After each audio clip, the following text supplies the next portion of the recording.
আমার পোকো আমার বলো মেয়ে, তাই তো পোকো। ওলে বাবালে।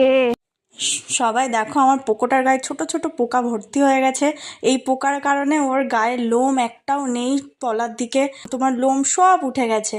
তো একজনের কাছে পরামর্শ নিলাম, সে বলল ন্যাপথলিন আর তেল মিক্সড করে ওর গায়ে দিতে।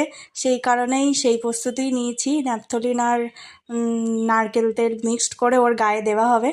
পোকোর গায়ে এই পোকাগুলো হবার কারণ, রাস্তার একটা কুকুর আমাদের একটা কাঠের ঘর আছে, সেই ঘরের মধ্যে বাচ্চা করেছে 5খানা টোটাল বাচ্চা করেছে। সেই বাচ্চার গা দিয়ে পোকা সব এই পোকোর গায়ে ভর্তি হয়ে যাচ্ছে। তারা সব ছাড়া আছে বলে তারা পোকোর কাছে আসে আর পোকোর গায়ে পোকা ভর্তি করে দিচ্ছে। ন্যাপথলিন বিষ বলে যাতে না চাটে সেই কারণে ওকে মাস্ক পরিয়ে দিলাম। আর এইসবের কারণ হচ্ছে এই ছোট ছোট বাচ্চা কুকুরগুলো। এই কুকুরগুলোর জন্যেই ওর গায়ে যত পোকা। তোমরা যদি কেউ এই বাচ্চাগুলো নিতে চাও তাহলে আসতে পারো, আমি দিয়ে দিতে পারি বাচ্চাগুলো।